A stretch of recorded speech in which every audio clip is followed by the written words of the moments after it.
Good evening, everyone, and welcome to the Thursday, November 17th meeting of the General Plan Advisory Committee. Let the record show that we have a quorum of members present and the meeting is called to order. And we will begin our meeting with a moment of silence, please.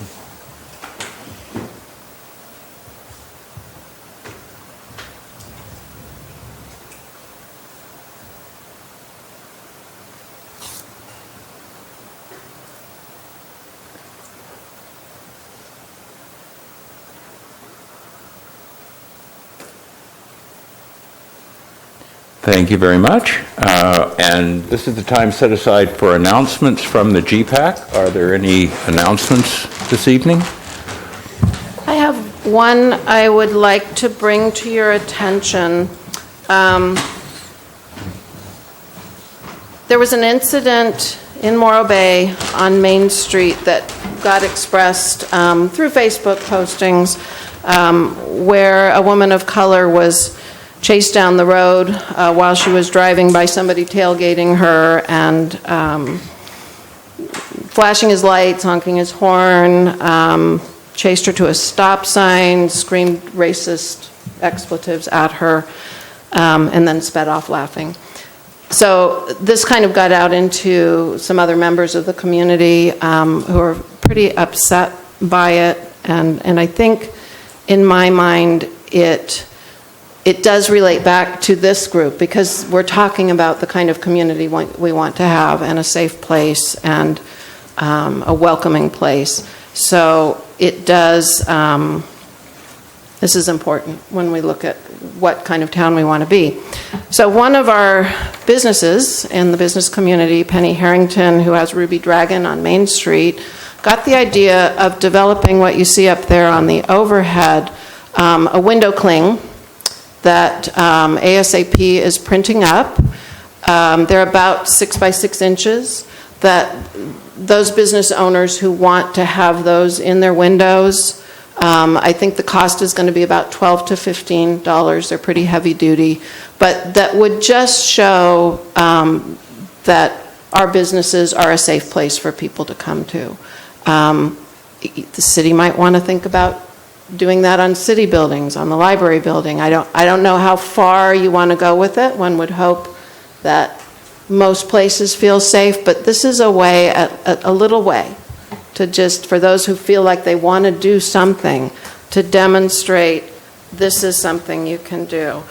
And I also, there was, of course now I can't find it. I'd written down some suggestions for if you're witnessing something like that happen.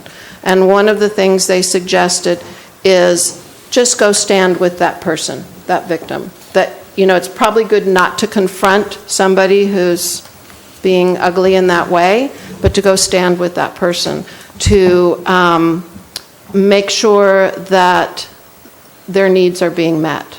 Stay with them afterwards. Say, do you need a drink of water? Do you want to sit down and talk about it? Do you need a ride somewhere? To speak out when you see things, even on social media postings. You know, that this isn't acceptable in our country. These kinds of, this is not who we are as Americans. So I think there's some little things to do, and I do think we have some public comment here this evening that may also want to address that.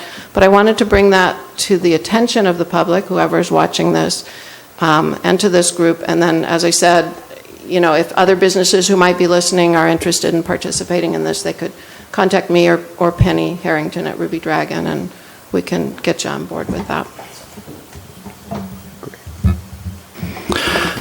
Yes, I also forwarded Susan an event that the city I used to live in, Escondido, one of the council members forwarded me an event they had down there to actually have an event of the citizenry to get together and express their support.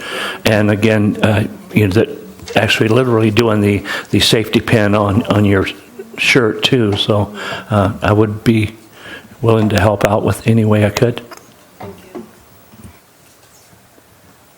Thank you, Susan. Any other I think we would be remiss if we didn't congratulate one of our members, Red Davis, on the outcome of the recent election. We're sure that he's going to be a great council member due to his experience on the GPAC. But at any rate, congratulations, Red. Thank you. Okay. One thing, we'll just back up a little bit, and if you'd all stand for the Pledge of Allegiance. I pledge allegiance to the flag of the United States of America and to the republic for which it stands, one nation, under God, indivisible, with liberty and justice for all. Sort of goes along with some of the announcements. Okay, we have no presentations scheduled for this evening. We do have 3 items. We do have the public comment period.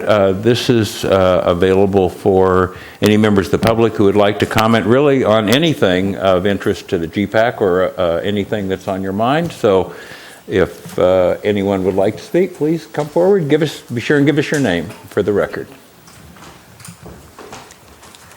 Good afternoon, GPAC. My name is Rigmore, resident of Morro Bay. And what I heard Susan say is absolutely terrible, but I sometimes wonder if these things are true or someone makes things up. And I've heard about other things before in other places that I know of for sure that someone made it up. But anyway, if it's true, that's terrible. I know you've heard enough from me regarding less cars, no more parking lots, more walking streets, outdoor restaurant seating, view sheds, more parklets, keep Morro Bay natural, etc. And all that comes much from other residents too, and visitors' input. I hear over and over again that the most important and unique area of Morro Bay is the Embarcadero, with its coastline, bay, beaches, rock, fishing boats, sea animals, etc. And I think that they are right. Myself, I'm not that excited about fishing boats, coastlines, or rock. I have seen that all my life growing up. When I go down to the Embarcadero, I'm mostly looking for places to eat and cannot even find one I love at that. Americans are not much into boiled potatoes, cabbage, rutabagas, and parsnips. But I do love to look at the seals, etc., so I often have my fish meal at the dockside.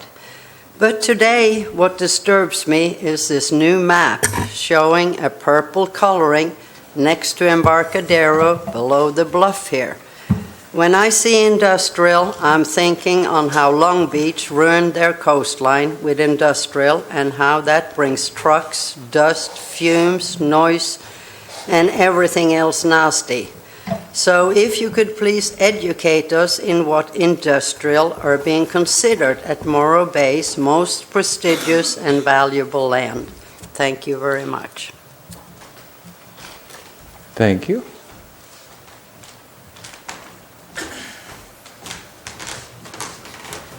Hi, my name is Toby Crockett, and I live here in Morro Bay. Susan let me know about this meeting today.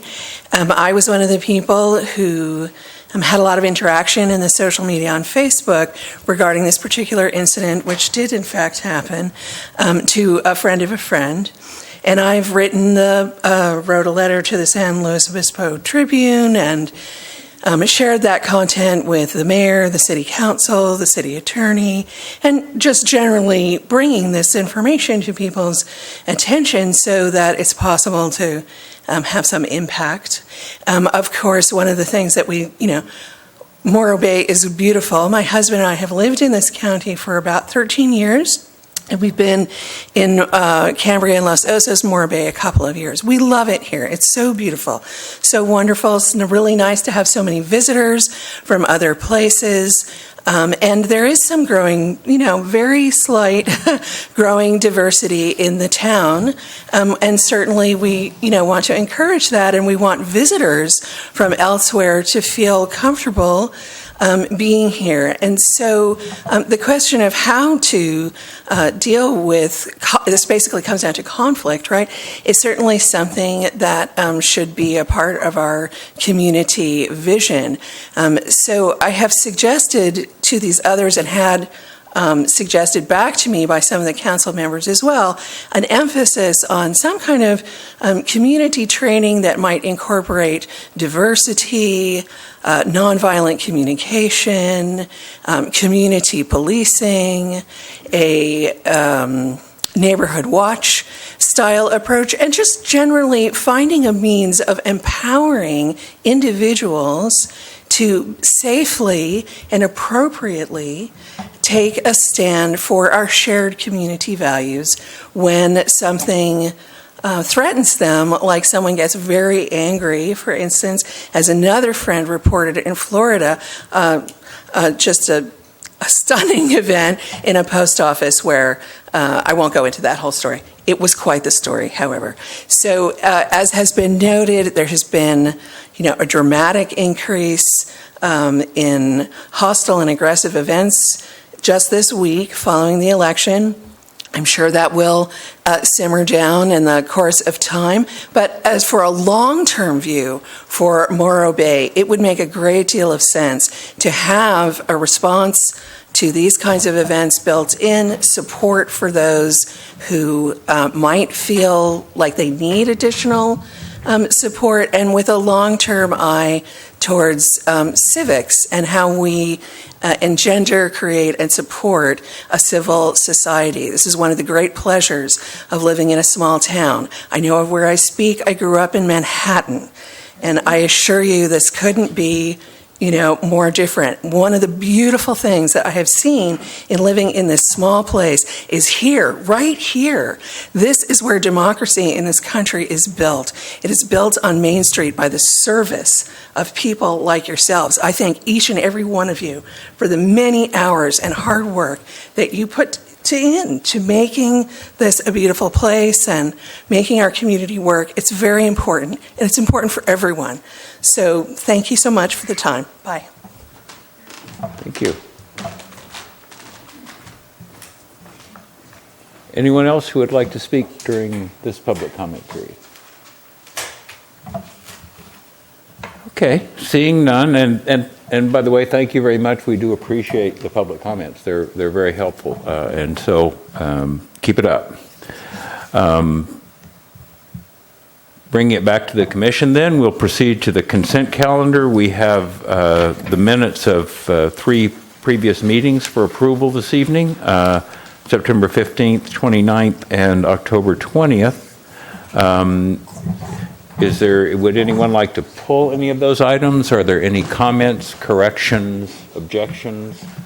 If not, then do we have a motion to approve the consent calendar? Move for approval of A1, A2, and A3. Second? Second. We have a motion, a second. Any discussion on the motion? Seeing none, all in favor, please say aye. Aye. Opposed? The motion carries unanimously. So then we will move on to the meat of our work this evening. Item number B, unfinished business. The further presentation on the Chevron property located to the north of town, and I will turn this over to Scott for introductions. Yeah, I think we have David Fitzgerald here in the audience who's going to provide you with the presentation. Probably representative of Chevron.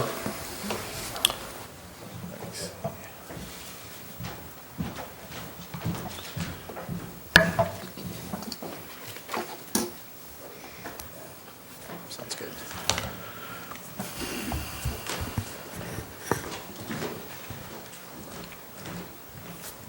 Hello, my name is Dave Fitzgerald. I'm the real estate consultant for Chevron. I spoke to you a couple of months ago, and I appreciate the opportunity to talk to you again. One of my main responsibilities at Chevron is this Estero Marine Terminal. It's a former crude tank farm and shipping operation. It's over 3,000 acres, more than 40 legal lots at the site. It's a very complicated project out there, but it's one that we're working hard to try and figure out the future of that and how it fits into your community. We think that there's lots of public use benefits to the site, and there's some development opportunities. And so we wanted to make sure that we made you aware of the opportunities out there and that you had a chance to input and provide your guidance on that. Just to also set things up, we're also working with a number of conservation groups, the SLO Land Conservancy, the Cayucas Land Conservancy. We've also engaged the Morro Bay Open Space Alliance. It's a new organization, but we've been working with them as well, and the Trust for Public Land. So we're trying to figure out a way that we can best put this property into future productive use that matches the needs of the community as well as development. And then we also just want to make sure that your voice and the community's voice is heard in the actual planning and future development of this property. And so the best way to do that is to meet with you and to give you some of the options that are available to you as part of putting this into your sphere of influence. So the first option that I'd like to talk about is the option of annexation, or not annexation, but putting into the sphere of influence the sites that are along Panoramic Boulevard, I believe. It's Panorama Boulevard Street. And I think that one of the things that we're providing at least 3 options that are close to the city of Morro Bay, because it provides you with things that have the closest nexus to what is most kind of important to the city. And so one of the things that we've got a number of lots that are right adjacent to Panorama, and we think that those lots should be within the sphere of influence for the city of Morro Bay. They provide a backdrop to a large portion of the city. The city would benefit by being able to provide influence over what is built out there, where the homes would sit, any kind of building permits and that sort of thing. So we think that that would be a good idea.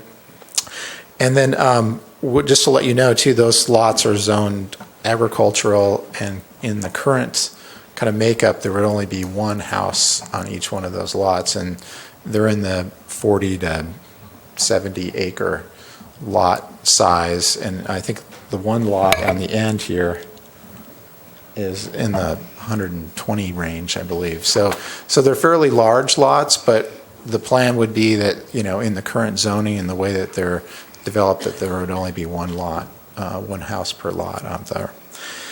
The requirements would be putting in your sphere of influence, hopefully in the future, getting to the point where we consider annexation into the city, and then as part of that, then those lots would be available for city services.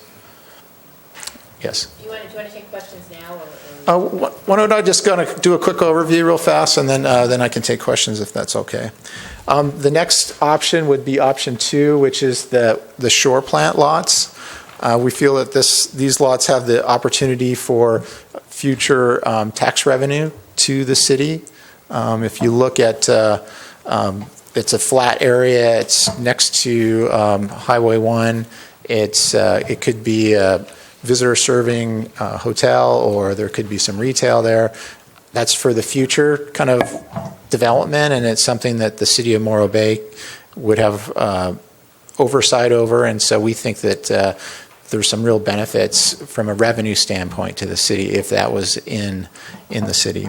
The one thing to keep in mind too is that part of those shore plant lots, this area that's where it's got the 6 on it, and this area that's outlined in red, those are currently in the city. And so part of this plan would be just filling in those areas that are in between, where we have the county in between the city and the city property, right? So the rest of this area is in the county.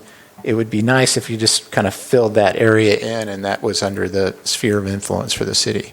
Another benefit as well on this option is that this little chunk here on the shore side is currently not in the city. That's in the county. And so by having all of this option going into the sphere of influence and then potentially into an annexation position, that the city would have kind of guidance and control over this entire area. So that's just an opportunity, and that's the second option. The third option is what we call the ridge lots. And they're small ranch lots in the kind of the 30 to 50 acre range, and they're similar to the lots along Panorama. They also are the backdrop to the city as well, and with the same reasons of that, but less so than the ones that are on Panorama. So if you were to prioritize, definitely it would be Panorama's the number one. Number two would be including of the shore plant area. And then number three would be inclusion of those ridge lots. And the reason, I think the last time we came here, I think that the group here felt like inclusion of the entire 3,000 acres was on the table. But I felt like if we came back and we at least focused more on the things that have the most impact and the most influence and the most, kind of benefits to the city of Morro Bay, if we concentrated on those, we would get further along in the process. And that's why I mentioned earlier on, we're looking to discuss with the Conservancy groups about doing trails and that sort of thing, that would potentially start up in this area and go throughout the property. So we're trying to take care of those aspects, but we're trying to get this group to really concentrate on the near-term opportunity, and those are the lots that are really adjacent to the city. Sure.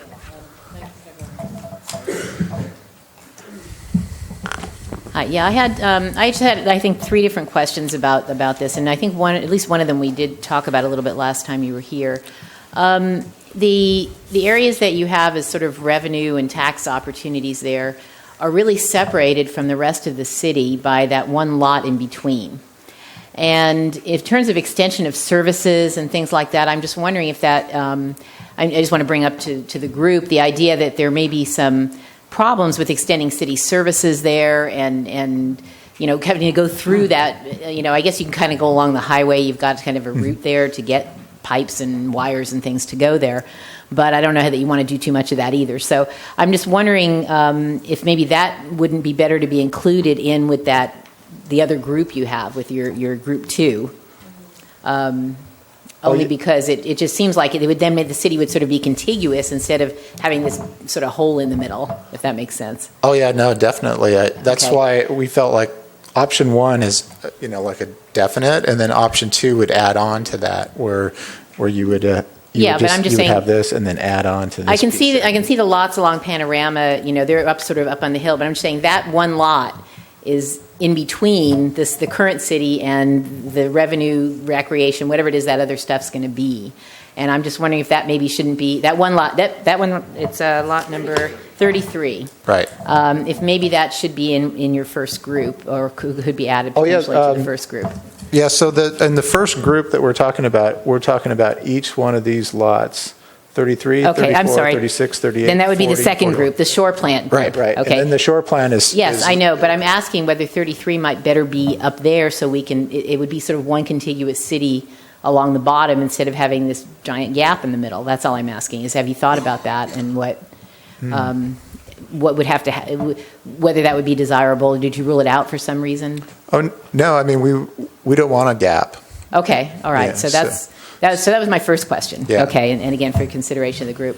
My second question has to do with if you've got these other parcels where you've got one house on 50 acres or something like that. I would think extension of city services to a house like that would be fairly expensive. I don't think so. Like if you look at, because you would probably say that you'd want the houses right on Panorama, right? So the city services are in Panorama, but I'm not a Okay, so the idea would be the city would extend the services to, say, the lot line or something like that, and then be the responsibility of the owner to do whatever to get it Right, and I would where probably it's think that the going. city would say that they'd want the houses to be right. Yeah, I imagine they probably Low. would, yeah. But I imagine if Versus you're the a owner, you low. might want to be further up, so obviously there'd be some discussions there. Right.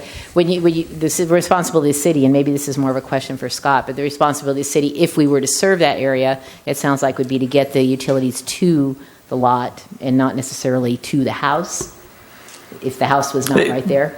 Any development on the lots would be extended by the applicant, Yeah. Okay. by the property owner. It wouldn't be Okay. it wouldn't be the city. Okay, I thought so, but I wanted to clarify it. And then my third question, and then I'll let somebody else talk, is where exactly is I guess I was going to say, where's the ridge line there? It's a little hard to tell from the map.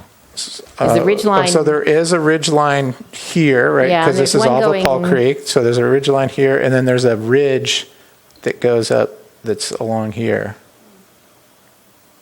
So like you mean the ridge line that goes along here? So there's two ridges. There's one, Okay, one so- here and one there. So the lots in purple up on the ridge, are they visible from, say, the ocean or the lower part of the hill, or are they on the other side?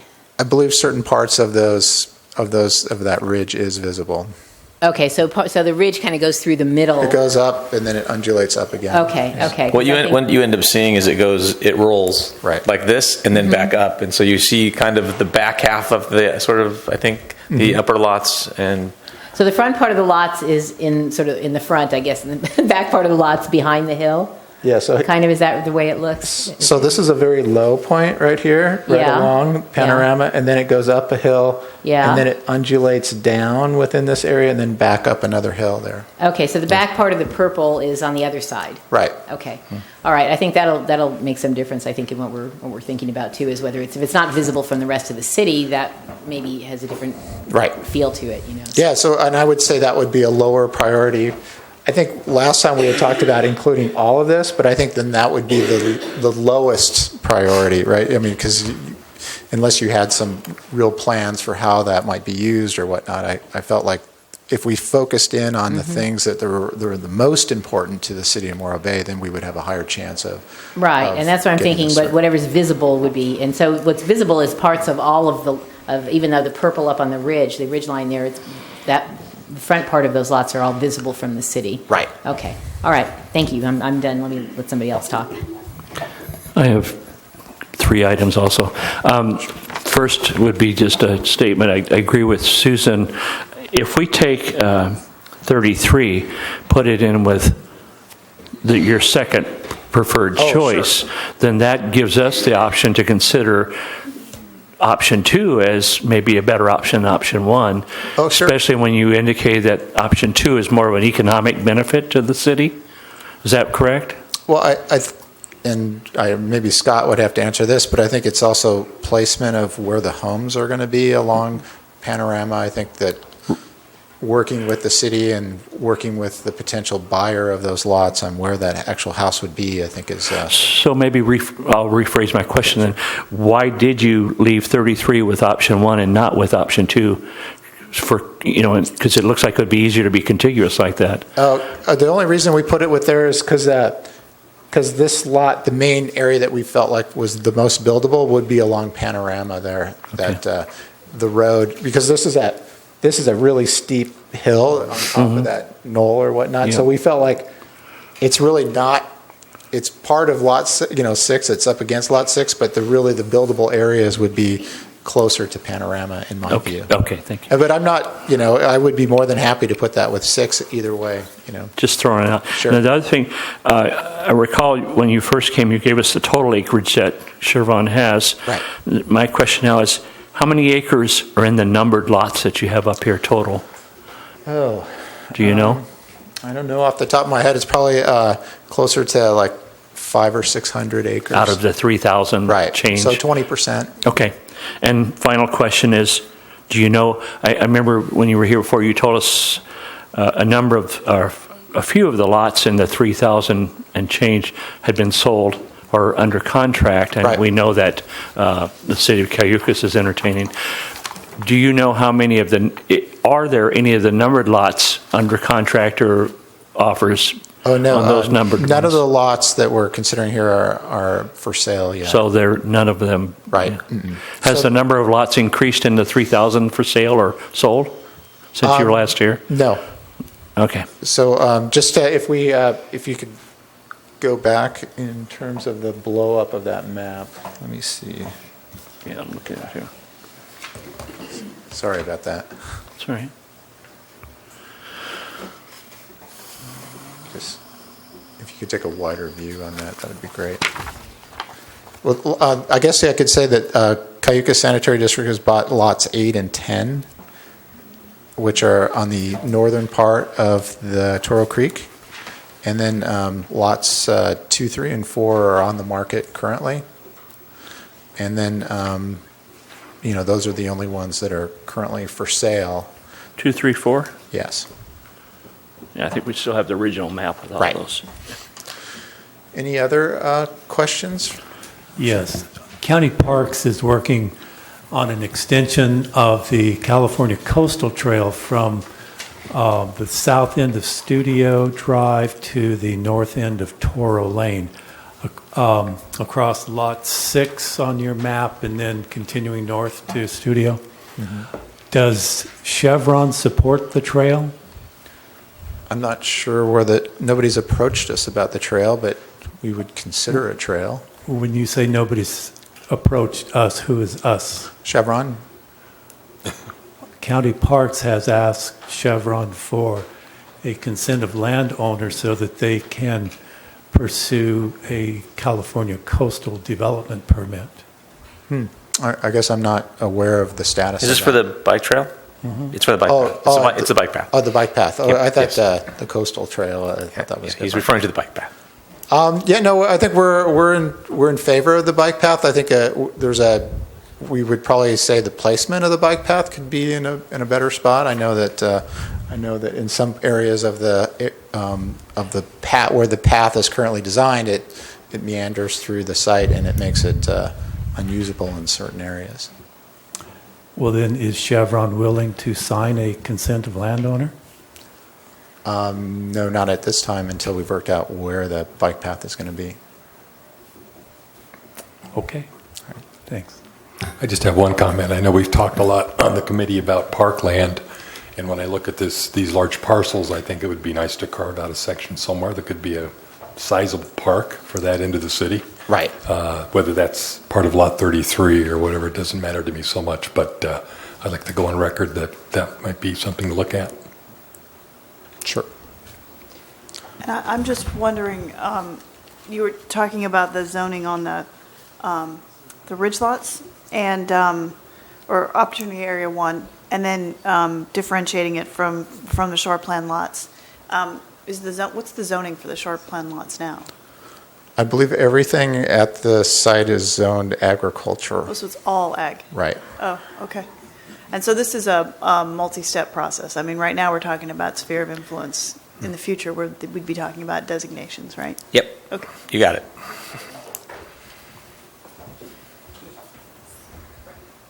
So just for clarification, if we have sphere of influence, would we be responsible for police and fire services? No, Nope, okay, good. not unless that was part of the agreement that was worked out with the county. Mm-hmm. Because sometimes that does happen. We have an MOU with the county related to things that are in our sphere or for properties that are bordering the city that they will consult us and we will consult them. Likewise. So just to clarify, these three groups that you're talking about, this is sort of just a conceptual idea, right? In other words, the city is not necessarily constrained to say we'll take group 1 or group 2. And we could say we like group 3, but lot 16 doesn't seem to apply. It Right. seems to kind of stick out. Mm-hmm. So we shouldn't get too hung up on whether it's group 1, group 2, or group 3 because Right. they can be Yeah, no, it's any of the rearranged. above, right? Yeah, right. So it's just you're doing your general plan update, and we felt like here are 3 options, or any of the above, but all of them could be included very easily into your general plan, or just parts of it. So you have certain requirements that you're trying to meet with your general plan, and we don't know what those are. So we want to make sure that we just provide the things that we think might be the highest priority. It could be something else as well, and we would be willing to talk with you about that and consider any kind of future kind of update or any kind of other thing that you might want to consider. Chevron approached the city, and said, "Hey, this is what we have going. This is what we're doing out here." And I said, "Great, we're getting ready to start our general plan update process. Please engage and have the conversations so that you find folks can weigh in on that, because I think these are important. They're the backdrop of the city, and from the moment I walked in the door here, folks have expressed concern about what could happen over there, and there's always been sort of rumblings about what's Chevron going to do and that type of thing. So as a result of that, David's standing here today. Right. So, yeah. Without putting you on and I realize you can't commit to this question, but realizing that bringing these properties of Chevron's into a sphere of influence increases the value of those properties for Chevron when they market those, and that maybe is why you're holding off on marketing. Is Chevron has any idea of maybe a donation to the city for parkland or anything like that might be part of the package of our considerations? It's possible. I haven't really considered it, but that would be good. Possible. I think right now, I think there's a park right there, right? And so, Yeah, Delmar Park. Yeah, so we would be willing to consider any and all options at this point. I think the one thing I want to stress to you is that ultimately, we want to sell or exit owning these 3,000 acres, right? I mean, we've been a steward of this land for a long time. We feel like at some point we want to figure out what's the end point for that, and so that there's a good handoff to somebody going forward. There's some work that we still need to do out here, right? So we grant that. So we want to make sure that everybody knows that we want to do the right thing by that. It's a very complicated site. It's 3,000 acres, so you can get kind of off track a little bit and run down a rabbit trail very easily on this site. So we're trying to at least discuss with you what your interests are so that we can align with what your interests are, and then also talking with the land conservancies to figure out what their interests are so that we can find a nexus where we can make an exit on this site and do it the right way. And so that's why we're reaching out to you and the public to try and figure out what's the best way to do that. Well, I would like to say that I have a very deep interest in the bike pedestrian path, and I think the city does as well. Mm-hmm. And I would like for Chevron to engage in conversation with county parks and with the city about proceeding with that project. Okay. We've talked to them, and we'll continue to discuss with them for sure. Okay. Is there a name of a particular person at Chevron who can give permission for this to proceed? On the bike path itself? I'm the person on that. Okay. You can sign a consent of landowner? No, I'd have to get somebody at Chevron to do that. Okay, but you're the person who can speak to county parks and Right. to the city? Mm-hmm. Okay. So I guess the question I have is for Scott. I mean, it seems to me pretty obvious that these lots are adjacent to the city. They're visible lots. They're potentially revenue-producing lots. So the city having a seat at the table as the development goes forward seems to be sort of a good thing. Is there a downside? I mean, I think you have you do get the seat at the table if it's within the sphere of influence. The city's not obligated to do anything with them. We could never annex a single lot if we didn't want to. We don't have to. There's no gun to our head. It just says we have interest in them. Then the county will also know that we have interest in them. I mean, we do have an MOU with them, so that serves that purpose too. But they look at our land use maps. They know it's in the sphere, so we would for sure be talking with them if, say, one of them came forward to build one of the houses that David spoke about. So we would have engagement there. And so the city doesn't have to do anything. It's just identifying these as being of interest to the city, and then identifying what that interest might be so it can be pushed out through the general plan process so it can say what our interest is. It doesn't say we have necessarily have to do anything there, but it leaves the option open for later. Otherwise, you're doing it on a one-off situation when we're not part of a large planning effort. This is when you want to do those types of things, if at all possible. I mean,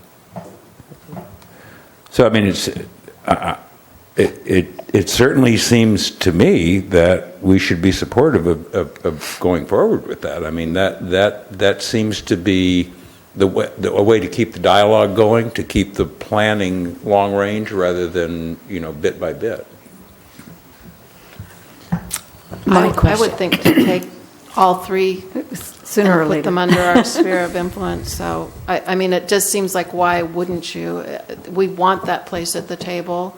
And like you say, it doesn't commit us to anything necessarily, but it allows us to say, this is something that we do care about. And I think it was, according to LAFCO, we were denied sphere of influence in some cases because we didn't have an updated general plan, and this is what we're doing now. So this seems to be the time to take a look at all of these kinds of things. last time they did this sphere review, they basically, our sphere went way out into the county, and we were heading towards Atascadero, and they said, yeah, this is not a sustainable thing. You don't have water for this type of development. You don't have a plan related to what's going on here, and we're just going to reduce the size of that and snap it back to your boundary line, and that's what happened. I don't know that the city put up much fight there, because I think while everything they were saying, they're like, yeah, we're not doing anything out there. We can't serve the development that we have going on inside the city at the time. And so that's probably where that went. But now is now's a different day, and certainly there are other good reasons, and I think not the least of which is to look at what the development looks like on those lots. And as David's right, I mean, you want to push that development so where it's the least visible as possible, because those hills are in the open hillside without development on them is a huge resource for the city. Those are great views. So I think that's a fairly smart position to be in. So, when you came before and made this presentation, Sure. I thought you said that was zoned agricultural in the Opportunity Area 1, and Right. it couldn't be divided into any smaller than 12 acres. And now you have it in larger sizes. Who determines, what if somebody only wants to buy 12 acres? Could you divide those lots into smaller lots and so? Well, they would have to go in for a subdivision. Chevron's not planning to subdivide these lots. They would have to go through the planning process to subdivide. So this is how to buy it from Chevron. This is the size they would buy. Right. Currently, because Chevron doesn't want to develop these sites beyond Right. that. So our plan would be to sell it as a agricultural lot with one house on each lot. We don't have to subdivide it for that. We don't want to go in for a subdivision. And Chevron determined where the boundaries are? No, these are the legal boundaries of these lots. Oh, These are all legal. So years ago, I don't have the whole history, but in the 20s, I think we probably bought this from a bunch of different ranchers to accumulate this property like this.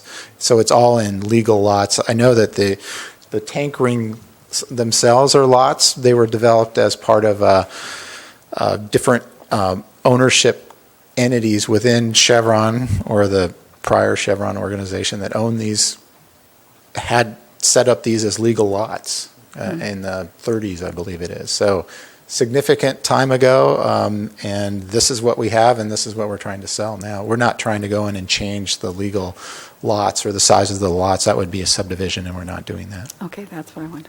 Thanks. Mr. Fitzgerald, could you put up the bigger map again? I'm not in control. Whoever's controlling the maps. Right. Yeah. Sorry to put you on the spot there. Okay. I'm just wondering, if you imagine for a second that the shoreline lots, they're 11, 14, and 6, the ones that are in blue. Yeah, right there. If you imagine that those become part of the city at some point, then it seems to me that the lots which are east of that or northeast of that and on the south side of the creek would have the same sort of backdrop relationship to that as the purple lots do now to the panorama lots. Right. Well, we have a unique situation because this is our lot 7, actually is on the south part of Toro Creek, but it also crosses the creek itself. So part of it is at the shore plant and part of it is south of Toro Creek. So if you felt like you really wanted that a part of the city, then we could include that as well. But we felt like the real developable area, or not developable, there's a single house on lot 7, and it happens to be this nice lot here, plus this area back here that had former operations on it. We feel that maybe the best use of that area that former operations might be a parking area to kick off for a trail that accesses the rest of the site. That's what we've been talking a little bit about with the conservation group. So having a parking lot in this area for a trail network that could go around the site is what we've been thinking, but we're always open to anything. So if you felt like that would be best served in the city of Morro Bay, then we would consider that as well. Well, at this point, we're just talking about sphere of influence, Yeah, right? sphere of influence, yeah. You know, and my suggestion is maybe we should consider going all the way up to Toro Creek there, rather than stopping for what we've got right now. What we've got right now is the backdrop, basically the backdrop for the existing city of Morro Bay. Right. By going all the way up to Toro Creek with the sphere of influence, we'd be looking at the backdrop for potentially the future of Morro Bay. It also as well. seems like if you're going to develop in some way, 6, 14, 11 there, but you don't have control of the hillside above it, that may be a big part of Right. the feel of it, and you might want to. I think we're going the same place you are. I think, which is just take that border and take the corner in there as well, because it's. You can see in some areas. I mean, if you go down to Grover Beach, for example, all the hills above Grover Beach are really Pismo Beach. Right. They just circled it kind of, and I think it has a lot to do with the way that area will feel if you Right. Can So also I control the definitely hillside. think that lot 7 makes a lot of sense. The lot adjacent to lot 7 we don't own, right? So this is owned by the Cayuga Sanitary District here, this lot. Is that what they bought from you, or they already owned it? Yeah, they bought 8 and 10 from us. Okay, and 8 and 10 is, I apologize, but I don't So have the this, prior map in front of me. So this is 8 that's right here. Okay. Right? And so then if you go north of that along Toro Creek Road, that's lot That's 10. Okay, so what's right next to 8? Between So 8 and this 16? one, this Yeah, is what's lot that? 15. Okay. And so we could include that as well. You may want to think about doing And Chevron that. owns that. This is a kind of a weird question. Did Sure. Cayugas include 8 in their sphere of influence, or? Well, it's in the county. They're not and so- a city, right? They're not, They're not an incorporated city, right? Right, it's Okay. the county. So even though Cayugas bought that, we could still technically include that in our sphere of influence, right? That's going to improve relations. I don't want to touch that one, but maybe Scott can touch that one. I understand there are other issues potentially with that question. All right. But I'm just saying it is, again, the uphill side of the part that might end up being part of the city, and I think we would have an interest in what happens to it. Scott, that's yours. I'm sorry, what was? Should we include lot My 8? question was, if the issue here. I would not suggest that we add the Cayucas CSD area into our sphere of influence, no.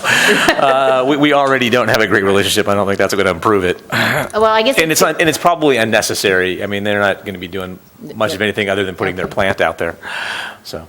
Okay, well, I imagine we might have something. I guess it's consistent with the concept of sort of also having an influence on the uphill side of the part that might be in the city. Well, the So issue would be that's they why would I'm asking. come out and be resistive to it. I mean, this is a public process, and we're creating a fight over something we don't need to fight about. Well, I would not suggest that we do that. And Okay. For that reason alone, and we don't need to, because we're not going to be doing a bunch of development out there. They're going to be developing a plant, and that's it. I mean, the county's not going to let them, do a bunch of development out there the way it sits right now. And I might add too, I think, is this on? Yeah. What's really useful about this discussion is ultimately we're going to get to talking about Area 1, which is the larger property here. And one of the things that we will be doing in the next phase of our project is bringing you different options for looking at, I guess first question, how much of this area do we look at for the future? And then second question, what types of uses? And I mean, I think we're hearing, some very, a mix of large lot residential plus some revenue generating type uses down in the option 2 area. And so what we would do is, based on a lot of this conversation, is bring forward for future consideration different configurations and options that allow us to discuss those. So I think, this is good initial conversation, but we're certainly going to have more about this area. Well, and I would say in terms of that particular place, the look and feel of how a water treatment plant is, I mean, the way it looks and the way it's up if it's up on the hill, for example, I do think we will have an interest in it. Again, I know there's other issues around that, and the relationship has its problems, but the logic of it is the same as for the lot right next to it. So, and the future water treatment plant from CSD isn't visible. It's down in a valley along Toro Creek Road. Yeah, okay. So, Yeah, but the L-shaped lot, I get lot 7, I think. Right. Yeah. If that is potentially, number one, it certainly has ESHA in it. But number 2, if that is potentially a good spot for trailheads and that sort of thing, I mean, that and the way that would relate to the blue lots seems to me to be definitely of interest to the city. And then, we could certainly look at the other lot, the lot that's south of the CSD property, without, hopefully. Yeah, 15. I don't know, it's not numbered, but. yeah, it's 15 on your map, yeah. With hopefully without raising too many issues. So we could add 7 and 15 to the sphere of influence list, and we'd be more than happy to do that. So, question, can you refresh, I think you've told us this before, but what kind of timeline are you looking at as far as marketing and eventually selling the whole 3,000 acres? Just kind of a educated guess on that. And I'm asking that question as far as our consideration of, we're doing this general plan for 2040. How far out do we want to consider the sphere of influence based on how long you anticipate selling these properties? So I think that we can get the highest and best use for the properties when we have the services for those properties, right? And so the properties that are along Toro Creek Road, we have water and utilities right there, so we're selling those properties first. So if we can eventually get services either by doing a big development and doing our own mutual water company, which we don't really want to do. I mean, we're not in that business. That's why we're working with you guys to see whether or not there's an option for providing city services to those lots, and then we can sell those, and that would be the best way to go. And so, again, the long term is Chevron wants to find a good exit for this. We don't want to develop a big, 800 residences out there or anything like that. We're just looking at selling the lots that we've currently got in the best way going forward. And in order to sell the lots along Panorama, the light blue ones, we really need services, water, utilities, that sort of thing. And the closer to the road that they are, the less expensive it is to develop those, and it doesn't impact your view shed. So we're aligned with that. We think that we can get good value for those lots with the views from that area. It's a beautiful area, and there's a lot of demand in that area. So we think that we can sell those lots and, give them to a person that can use those lots and enjoy those views. And I agree with Susan as far as at least getting a severe influence to all the numbered lots. Right. But I still think we should, as a group, maybe consider that the benefit of this second option maybe even first, because the way I'm seeing it, this gives us an option, the city, when we're negotiating with Dynergy on their property, if we have a fallback to another economic parcel that we can use, we have a little bit more leverage with that negotiation. And that's why we felt like there's a good opportunity. It's flat in this area. There's a good opportunity for commercial, a hotel or Right. retail or something like that. And so we wanted to make sure, and then you would benefit from the bed taxes and the. So would you anticipate connecting to our sewer services or the proximity yard of CSD? Have you talked to them about becoming one of their customers? We've talked to them.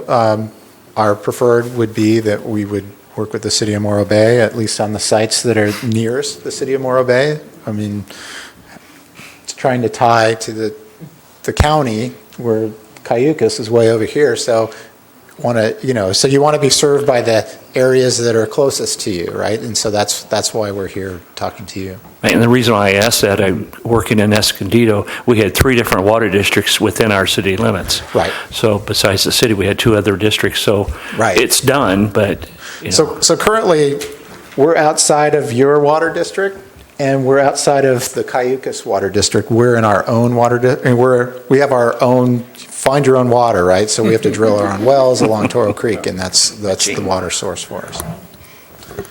I want to add that we do need to get on with the agenda with some other items we really need to get to. Right. We can certainly have more of this conversation at future meetings. Happy to do it. Sure. And so, but I would like us to start winding this conversation down so we can get to some of the other items if possible. So are we looking for a recommendation from this body to say, yes, we as a group would recommend to the city that we bring these lots with the addition of 7 and 15 under the city's sphere of influence? And then that would be the council's decision, or, I mean, what's the process? You'll be here? making some recommendations. I mean, we're talking about land use right now, and I think I might let Jeff tell you how Okay. that's going to continue. I mean, he touched on it a minute ago.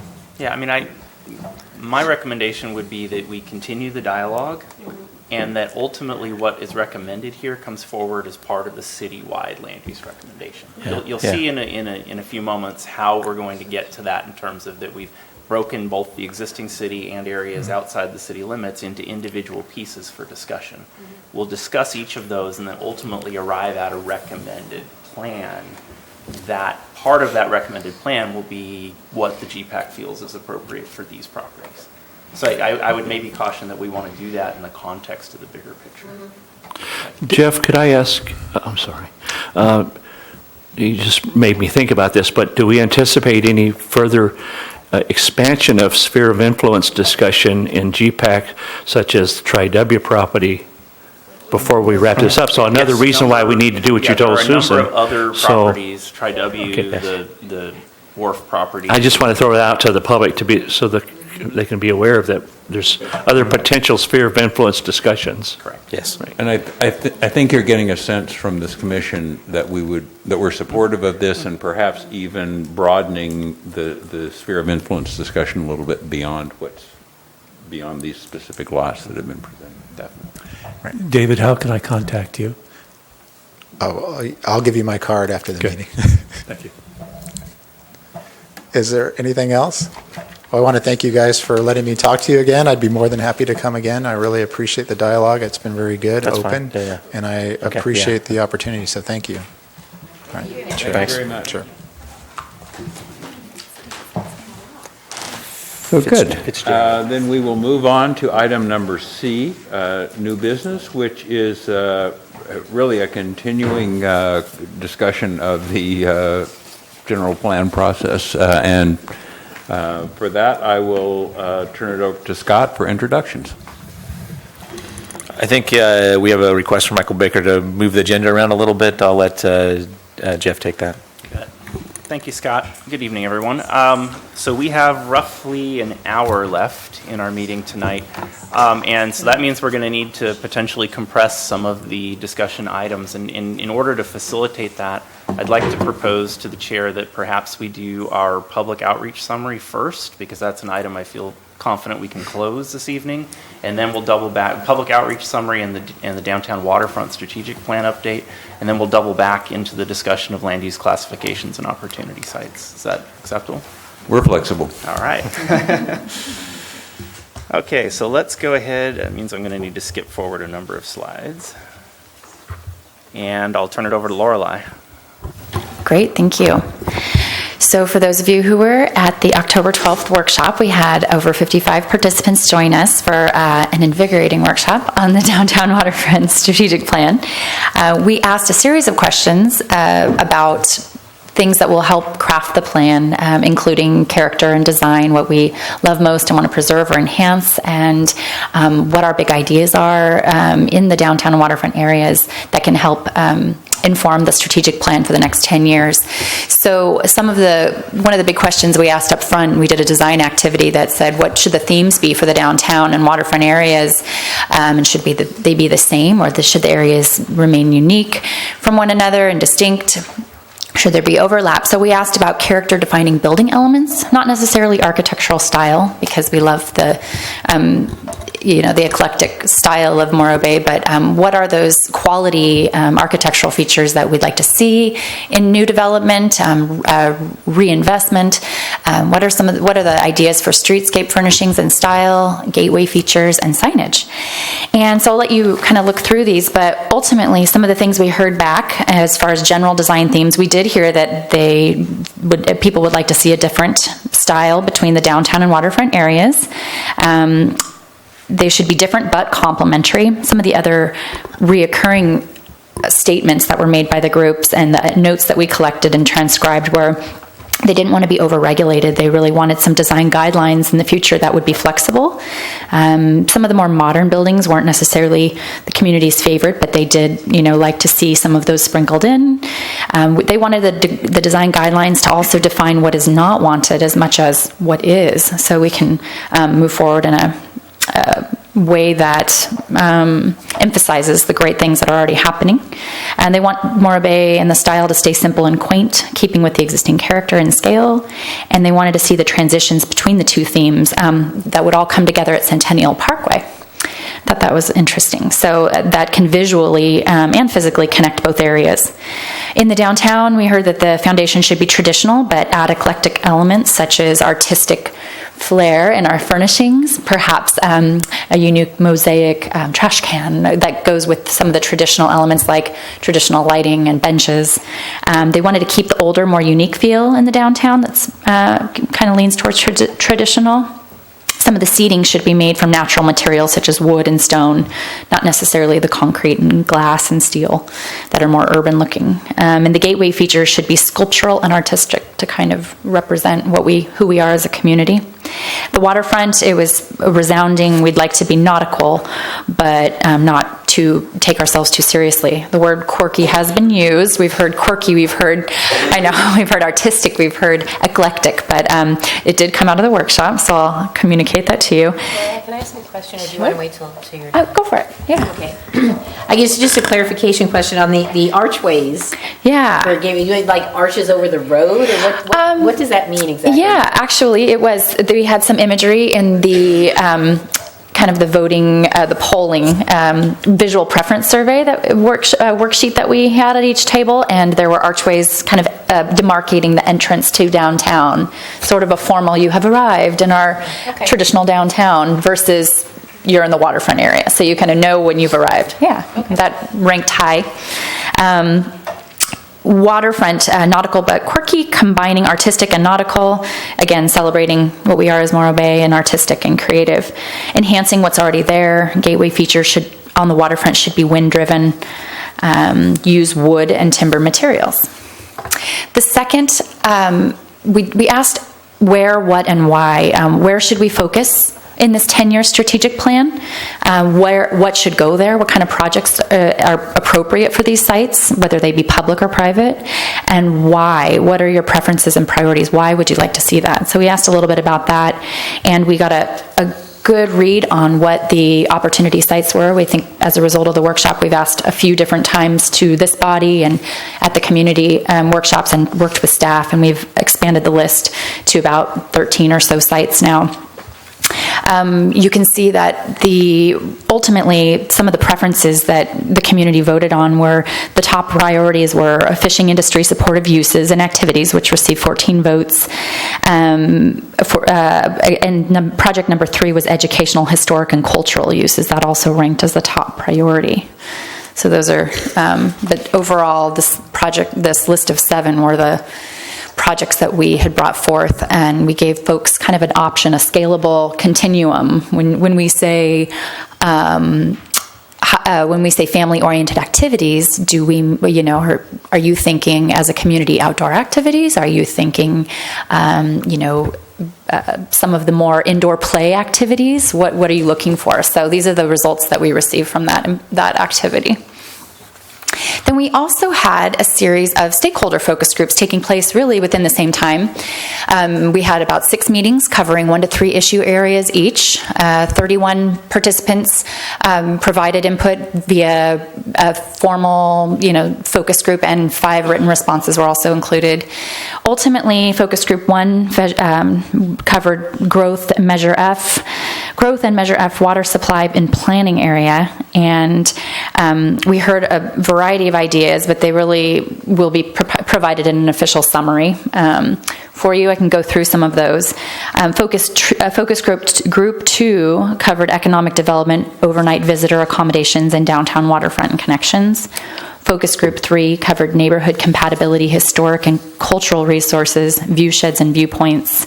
Focus group 4, again, talked about commercial fishing industry and Measure D.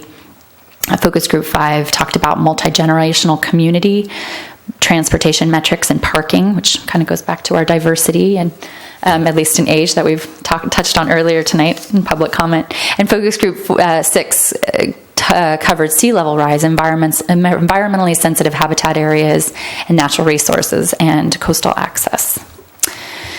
So with that, I can go ahead and take you through what we're doing and where we are and how we're going to use that input in the downtown waterfront strategic plan. Just to remind you all, we talked a little bit about key vision themes at our last workshop, and we've revised them somewhat based on our discussion at our last meeting. So we will now celebrate its rich fishing industry and the value its working waterfront. That's kind of what will the future downtown waterfront of Morro Bay be? Be a unique, eclectic, charming, and artistic place, be a vibrant and economically diverse. We went back and forth a lot on that phrase, making sure we were including diverse, meaning affordable, but also covering that higher quality clientele and that we desire as well as a community.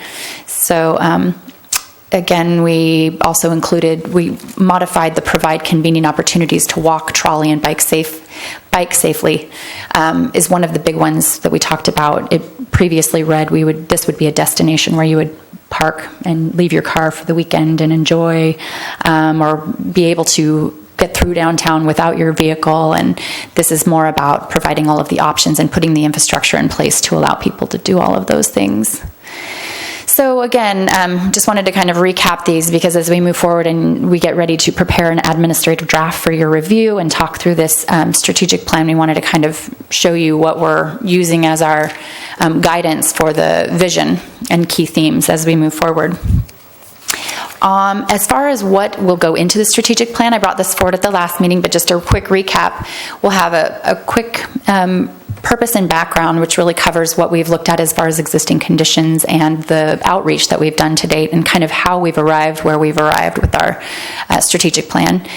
What is our vision? We just talked about some of the elements that continue to drive the work that we're doing as far as design guidelines and catalyst projects and opportunity sites.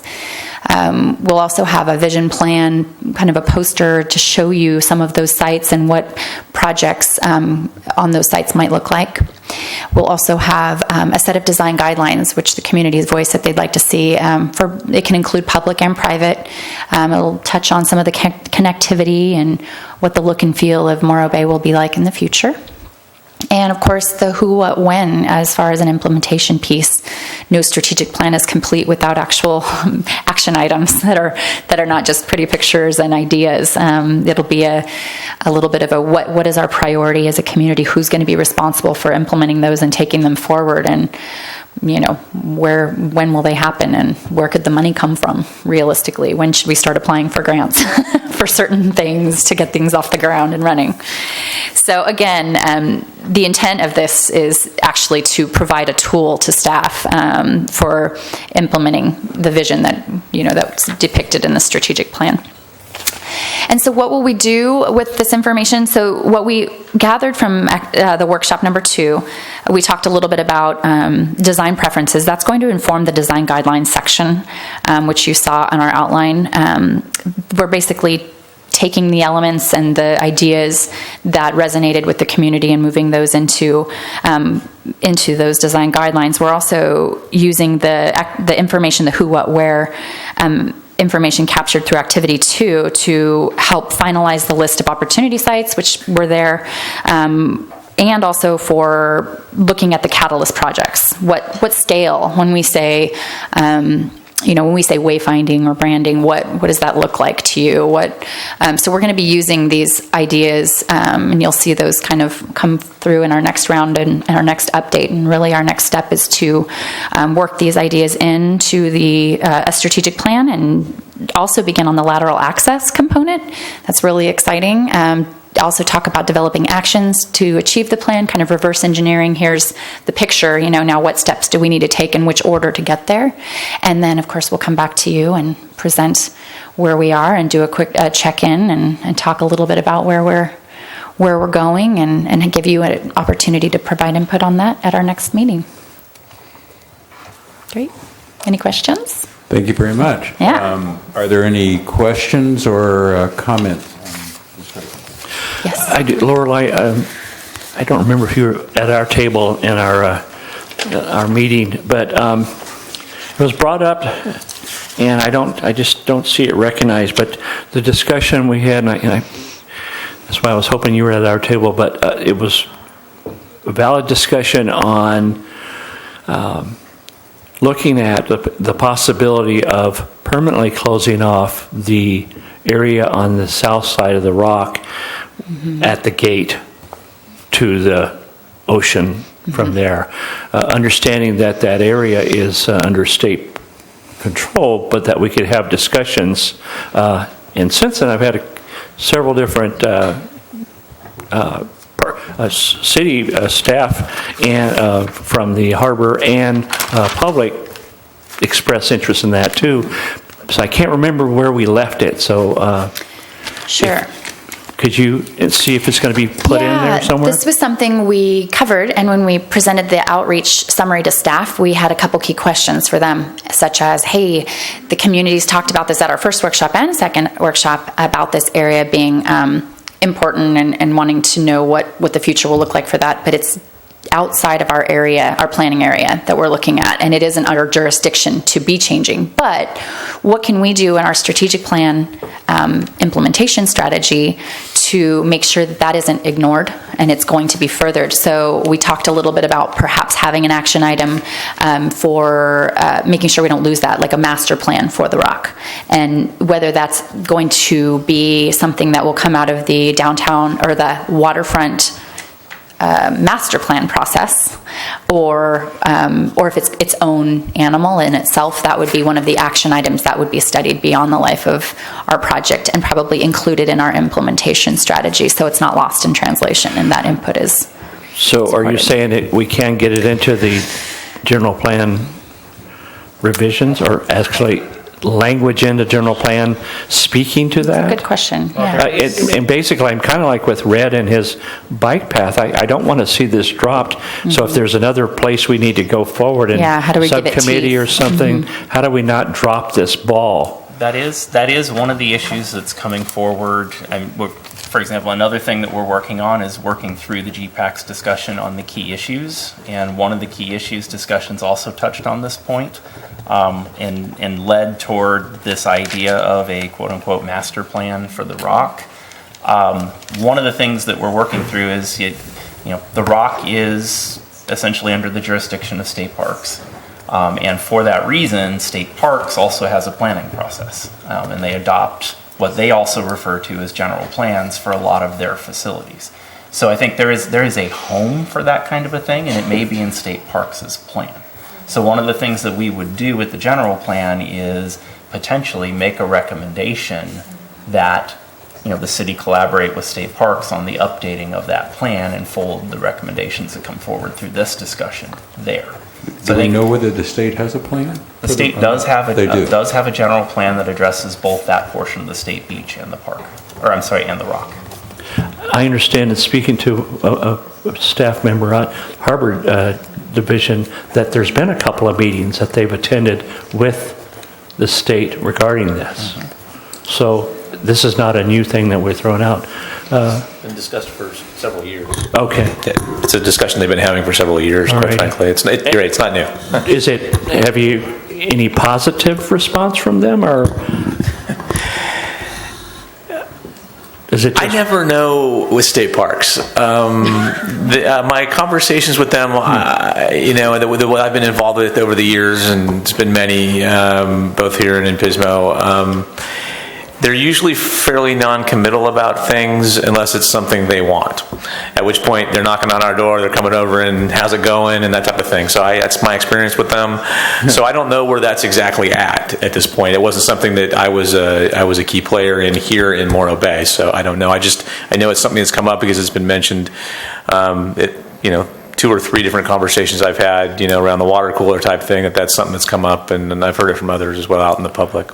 Well, so not to belabor this, and I'll shut up after this, Jeff, but, they've been receptive with the base side cafe property, and that maybe us assuming that, so maybe, is there a chance of us folding those two things together in a package that we could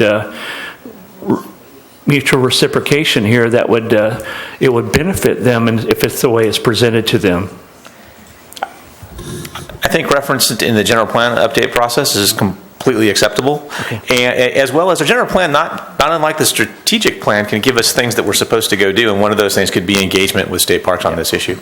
And then that would be something that wraps into our goals and objectives process, and those are the things that I take forward when I'm looking at goals and objectives, and we're getting ready to start that process unbelievably in a couple of months again. But you need to, because it takes a while to get developed, and sitting down with the boards, including this one. So I think if we identify it there, it gets pushed out that way. So I think that's completely acceptable and an appropriate way to do that. Process-wise, that would come forward as a recommendation in the general plan that basically says, when State Parks next engages in the update of the general plan that addresses the rock, one of the things the city wants to advocate for is, and if it's ultimately the will of the council, is the closure of the area south of the rock.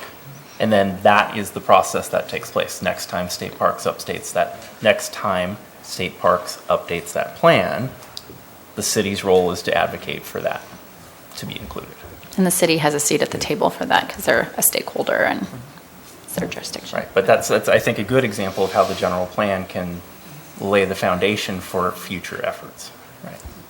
I'd like to say, and I know we want to move on, but I'd just like to say that I'm not sure if it goes in this part of it or if it goes in the general plan.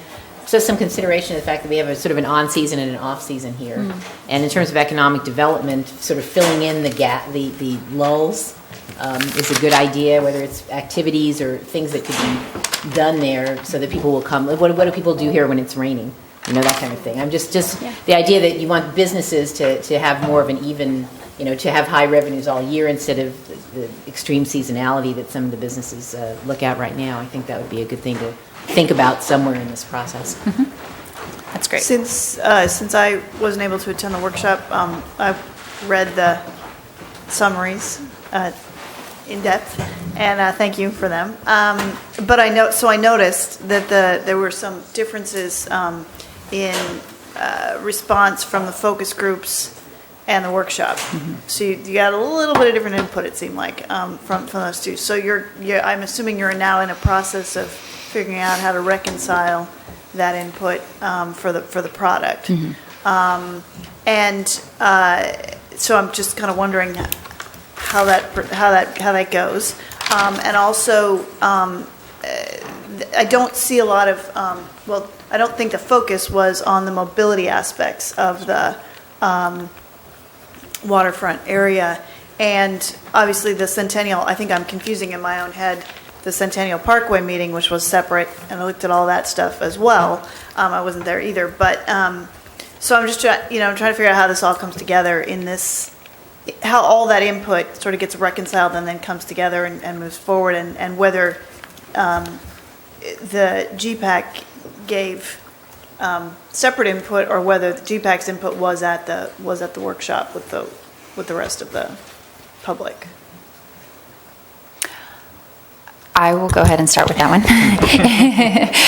The GPAC's role at the workshop is actually to kind of be stewards of the process and listen and help facilitate the discussion and help us help support, the facilitators at the table with that and be listening and making sure that they can keep a global perspective on representing the community. So when we're asking, for a key direction where we go, but we definitely did have participation as well.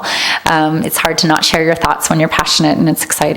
Are there specific topics that you saw that were in contrast that you want me to dive into how we would address the divergence in opinion between focus group and city-owned, property, obviously along Centennial Parkway?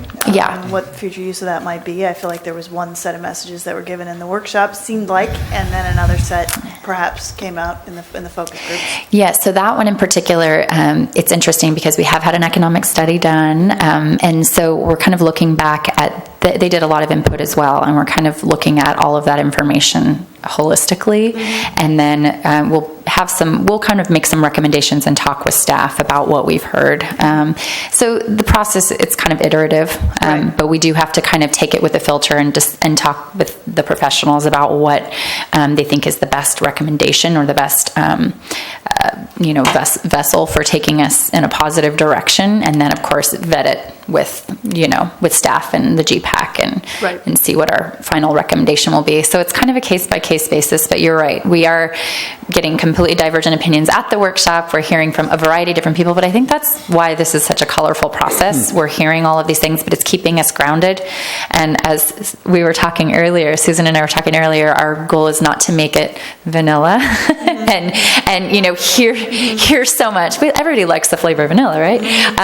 But it's not to make it vanilla and dilute the process. It's to take in all of this great input and really listen for the concerns or the really big ideas and see what resonates and what really is the best for the direction, for the future, and make that recommendation and put it out there. In the end, all of these ideas will be vetted and decision makers will tell us what's best for the city, but it's our job to, you know the process. Yeah, I know the process. I think she knows the thing about the process. I'm glad to hear that, and I think, what I kept thinking about too was the input that the city was getting, again, separate process, in the economic development workshops that the city manager was convening.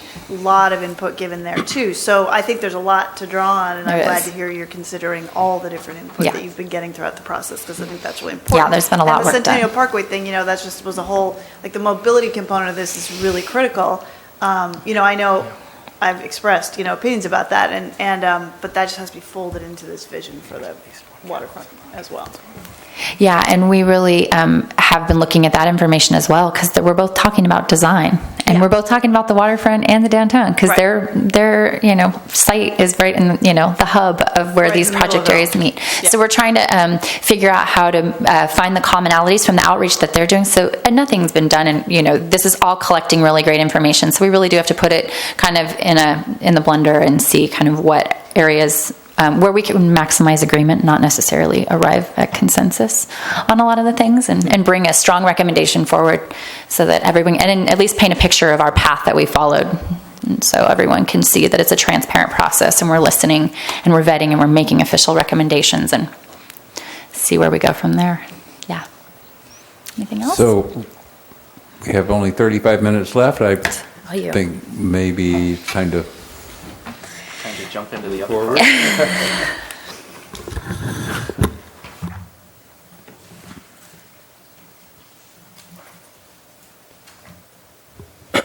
Okay, so the other part of our discussion this evening is to renew our conversation that we started at the last meeting very briefly on land use classifications and opportunity sites. And one of the objectives of our discussion tonight is to arrive at confirmation of the range of general plan land uses that, and again we're sort of still working from the classifications that are in the existing plan. Part of the process of talking about future use options in different locations is to help us discover if there are other use types that emerge that that need a classification, need a color on the map to help define those uses, characterize them, and make it predictable for future uses in those areas. And then that ultimately leads us to corresponding zoning.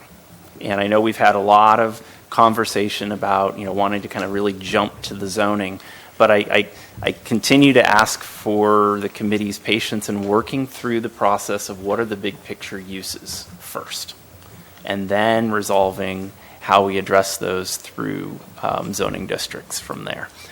So in a moment, I'm going to bring up a map that'll show us the existing classifications, and then we can use that map also to go around and identify opportunities for change.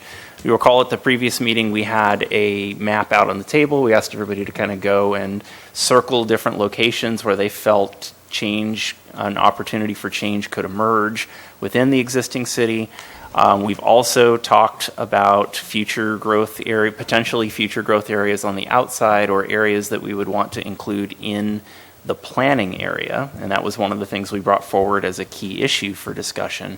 And so what we have prepared for purposes of discussion at this point is a map that identifies, and there's a big version, I apologize, it's way over there on the wall.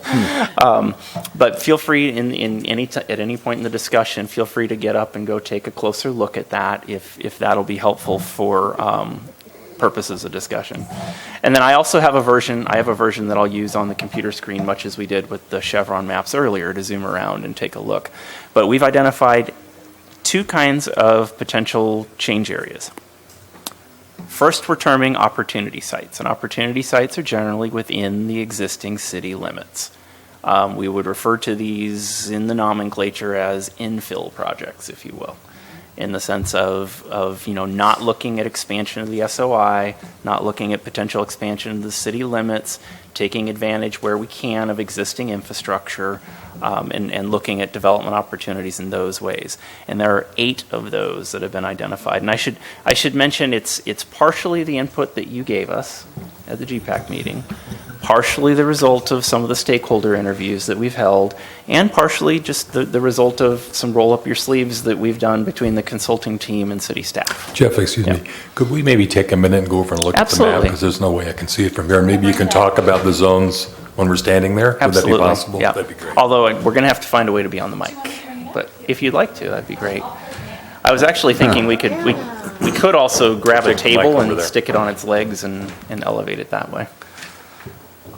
Take the mic from the lectern and drag it over there instead of moving the map. But I'll bring the map up. We'll zoom in on the legend, and we can discuss it that way as well. So there are 8 areas within the city that includes the downtown waterfront strategic plan as a whole.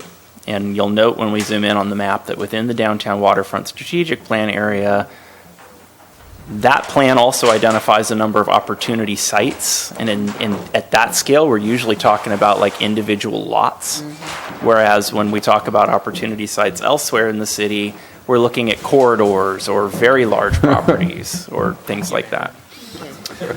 So, without further ado, I think what I'm going to do is switch out and go to the other map. Oh, what a great picture. In what area is the new wastewater? Is it down in 4? That's not working. It's, of course, not working.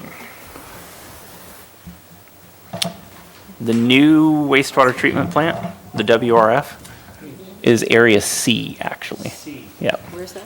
It's that little, oh, I see it. Okay. Right. Yeah, the white square next to 3. Right. So I'm going to start just with the legend very quickly so we can all have a quick look at that.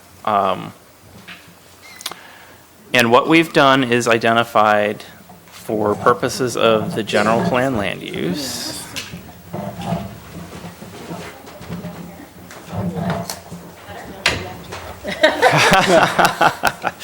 okay, so for general plan land use, we've identified the existing categories, and we're beginning to work from the existing categories, which for residential uses include ranges from low to moderate density to medium density, and to high density. Each of these has a density range that's associated with it. And we've not, to this point, broken into that detail, but generally your low density residential is going to be your traditional single family neighborhood. As you move into the medium density range, you're looking at a mix of single family and townhome or apartment complex type projects. And as you move to the high density residential, we're talking primarily about multifamily residential. And then for commercial uses, you've got district, service, and visitor serving. District commercial really being more, I think you would characterize that more as the auto-oriented type commercial use. Service commercial perhaps being more community commercial in character, and visitor serving commercial being areas that are more in the coastal zone and targeted primarily for visitor purposes. And that's a provision of the Coastal Act. Yeah. Yep. Oh, it's on my screen. I need to switch it to the... Somehow we're not getting the projection of the screen onto the projector.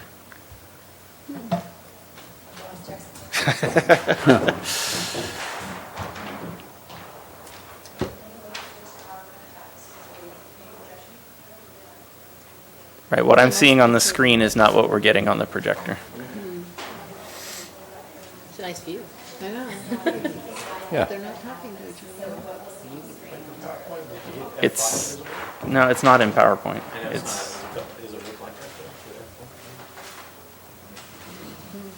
It was working earlier with the other pictures.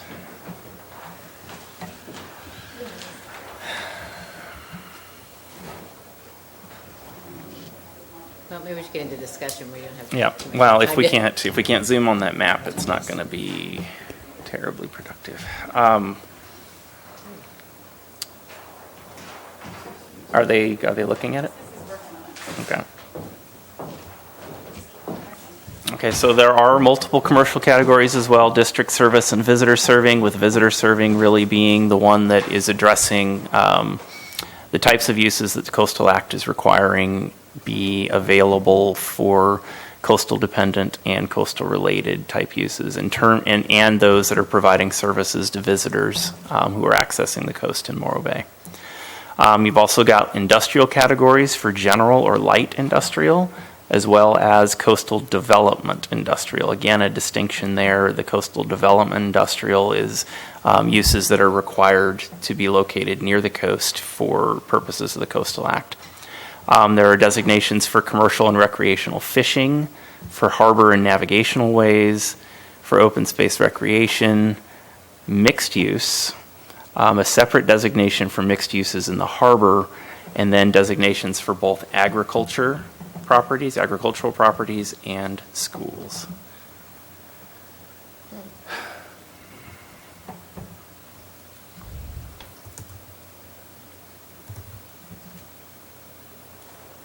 I could point to areas of the map. Okay, that would be helpful. I'm very sorry that this is not working out as we had planned.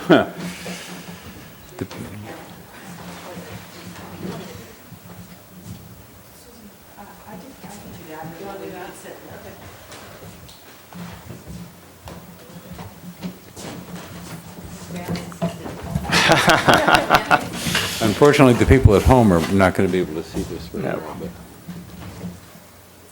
Okay, so I did want to go ahead and so part of the objective of our conversation tonight is to, I think, first confirm if each of these, first the 8 opportunity sites and then secondarily the 4 study area sites are appropriate. Kind of confirm that these are indeed areas where we should be considering potential land use change. And what we would do following our discussion is, for example, Area A is the Dynegy site. And what we'll do is kind of go through them in order and just walk around, have a very quick discussion. And really, I think focusing on, with the time we have available, focusing on confirmation of the appropriateness of the site. And take any comments from the GPAC that you may have regarding range of potential uses.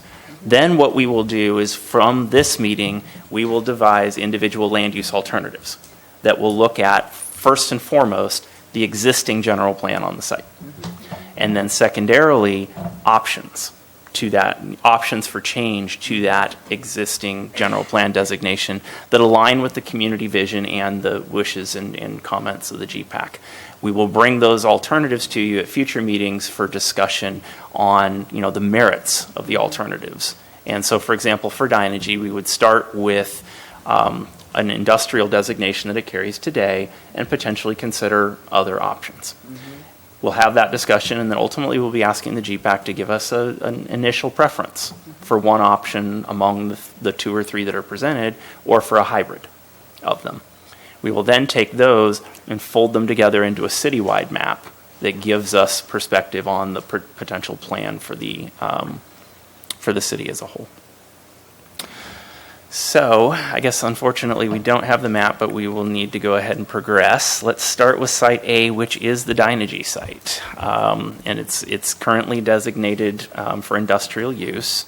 And I'll ask the question, do folks essentially believe that the Dynegy site is one that we should consider future alternatives for? Yes. Yes. That was the easy one.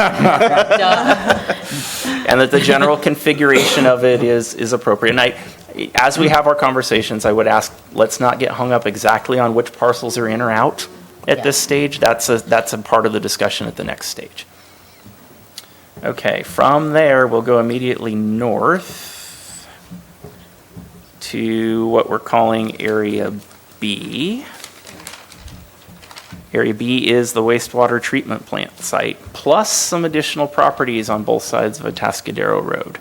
And this is one, in our initial discussion, we were focused solely on the site for the wastewater treatment plant, but we also noticed, there's both sides of that road can be part of this dynamic, and this is basically going to be Atascadero Road from Highway 1 all the way down to the curve on both sides. Yes. And obviously that site is intimately related with Site A, so the planning for those two needs to be well integrated. Done in tandem, yeah. But we have separated them just because of the different dynamics, but we fully recognize that those are in tandem one with another.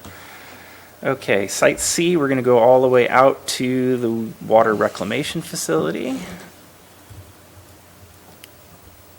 I'm still going along with the screen even though it's not showing. So this one is actually outside the existing city limits. I think most of you are aware that that's outside the existing city limits. I might ask Scott just to clarify a little bit some of the dynamics of this, but our understanding is that it is part of the project proposal for the water reclamation facility is an extension of the sphere of influence and annexation of the property. So just with that in mind, we have it here, we know there's a plan for it, but I wanted to include it simply to acknowledge the change and to say, part of the purpose of this map is to identify all of the large areas that could potentially change. This is one that we know that has an established plan and process for it that's going to take a separate track, but we want to fold it in. For CEQA purposes, obviously it makes a lot of sense to do that. Yeah. Mm-hmm. Yeah. Okay. Well, it's also possible that there would be other uses. I mean, the sewer plant's not going to take up much of the site, so. Yeah, a portion of the site's not really developable. It's taking the area around it, but there's kind of a hill in there that, one, helps hide it. I mean, you'll be able to see a little bit of it, but you'll have to look quick when you're riding down the road because it's a very narrow window. Right. So, we can paint it red. Nice. So you can see it. That's great. I'm not sure that's what they were going for. I assume you mean in physical form, not on the land use map. Right. But yes. So this is one where, for example, we're going to include it because it's a potential change site, but the character of that change is pretty well known, documented, and following a separate process. Okay, Area D is represented by the Downtown Waterfront Strategic Plan area. And on the map that Cindy has, the area is outlined, and individually within that area we have placed asterisks on, and I'm just going to flip back for a second, if it will let me. Okay, so it's stuck in projection mode. Yeah. Well, it's in projection mode. I might be able to work with that. Let me see here. No, only in projection mode. Is it the other, just for IT, is it the other monitor maybe that's being projected up there? The secondary monitor? That's good. So for the downtown area, what we've done and the approach that I would propose for GPAC discussion is we have the downtown waterfront strategic plan that is proceeding on its own track and beginning to identify individual opportunity sites and potential what we're referring to as catalyst projects for those sites. The approach that we'd like to take, I think, for the general plan as a whole is to acknowledge the location of the downtown waterfront strategic plan, acknowledge the individual opportunity sites, of which I believe there are now 15.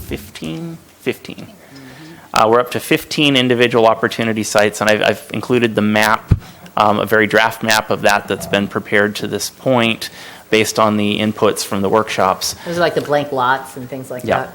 Yeah. So Jeff, are there any changes to the boundary on this from the last time we've looked at it, or? I don't believe so. Lorelei, do you know?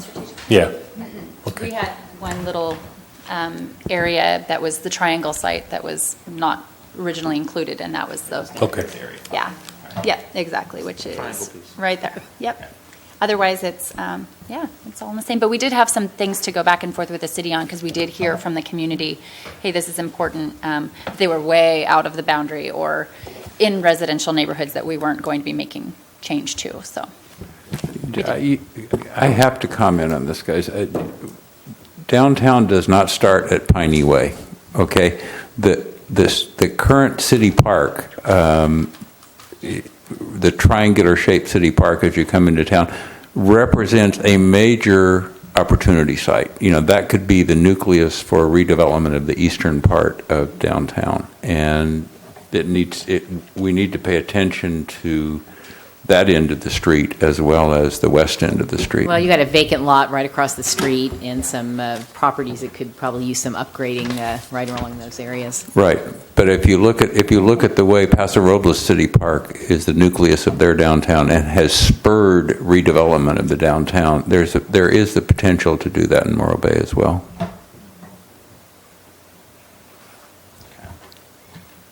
So again, our proposed process on this is to sort of let the downtown waterfront strategic plan run its course with regard to these opportunity sites, and that being driven kind of by a more economically, if you will, driven process that is looking at what are the potential types of catalyst projects that could go on the range of sites that are identified.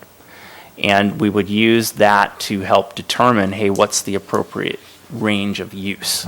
So I think what I'm trying to say is the downtown waterfront strategic plan is looking perhaps more strategically at what type of project on this lot could help drive better development and the desired outcomes of the downtown plan. Whereas for the rest of the city, we're looking at what range of uses, and are they generally commercial or industrial or residential, might be appropriate for each property. And so given that information, we're essentially kind of backing into what's the appropriate land use for these opportunity sites downtown based on the community's desires for a specific type of use. Okay, but I'm not sure how what you said connected to what he said. Okay. Go ahead. And I will say, from the point of view of being both resident and a business owner in the downtown area and going through all of these processes and all of these meetings, I think we all kind of feel like the downtown waterfront strategic plan is really a waterfront strategic plan with a little focus on the Centennial Stairway and never really went quite up the street. And I think you're right. There's actually some great little businesses up past Piney Way, and some good services. The police station's right there. The city services are right around the corner. Right. And maybe what happens, because that plan's already happening for the waterfront, is part of what we really do focus on a little more here, is how do we incorporate from the roundabout on in, because in terms of attracting your visitors in, it's not a bad thing to have the gas stations there and the fast food service because, as travelers, we all look for McDonald's for the restroom. I don't eat there, but I use the restroom. So not here, but never mind. But anyhow, there's a lot that can go on. Too much information. I'm sorry. There's a lot with that park, which could be a center of our community and pull people down into the rest of the community. So maybe, again, that's something we could focus on a little more, since I don't think it's happening with the rest of the stuff. One potential solution / recommendation could be the identification of another opportunity site that I would say might run from the roundabout to the back of the park. If you basically, if we sort of Okay. drew a line, like that. essentially a vertical line on the back property line of the park, and carry that out to the roundabout. I would extend that to the back wall of City Hall. I think the municipal offices civic could, center process. yeah, could certainly be part of that. Okay. I agree with Dr. Teff and Susan on that, and for the reasons they expressed, but also an additional reason. When I was in my previous life, and a home builder in Colorado, my realtors beat into my head, curb appeal, curb appeal, curb appeal, and really, we have no curb appeal from the roundabout down to downtown, and we need to fix that. It's the major access for what? 90% of the people that visit Morro Bay come through that entrance to Morro Bay. So it really needs to be moved up in priority. I agree with. Well, I mean, there are attractive businesses there, but getting people to get out of their car in that area is a challenge. And if there were a nice good park there, that could certainly accomplish that. Okay. Got it. Okay, so I think I'm hearing a recommendation for an opportunity site. I would say, you got direct derelict buildings in that area. I mean, it could use something. Got it. So what we'll do is we'll identify that as another opportunity site in the general plan process for parallel discussion with the others, and the downtown waterfront strategic plan will proceed. But we'll deal with that as a general plan issue. Okay, let me go back to the other map. All right, that was D. Area E. All right, Area E is what we're referring to as the North Main Corridor. So this is essentially running from Highway 41 and the lots that basically are making up the northeast corner of Main Street, Highway 1, and SR 41, all the way up North Main Street. So it's all the lots that are fronting North Main Street between basically 41 and the northern city limit, where it cuts down next to Highway 1. A lot of this area is currently designated mixed use. Our experience has been that not a lot of that has taken up. So I think it's a matter of looking at are the existing mixed-use designations applied to that area structured in a way that actually supports the development, that type of development. Are those lots deep enough and are the property divisions such that it would support that type of development? Is that still the proper way to look at it? Or potentially, is it more of a traditional commercial corridor? I think it would be nice to have to think about some services, the additional services there for the people that live in those areas. And maybe some sidewalks or some way to make it pedestrian friendly. If you actually try to walk from one end of the city to the other, you end up walking in the dirt and the mud for part of the way.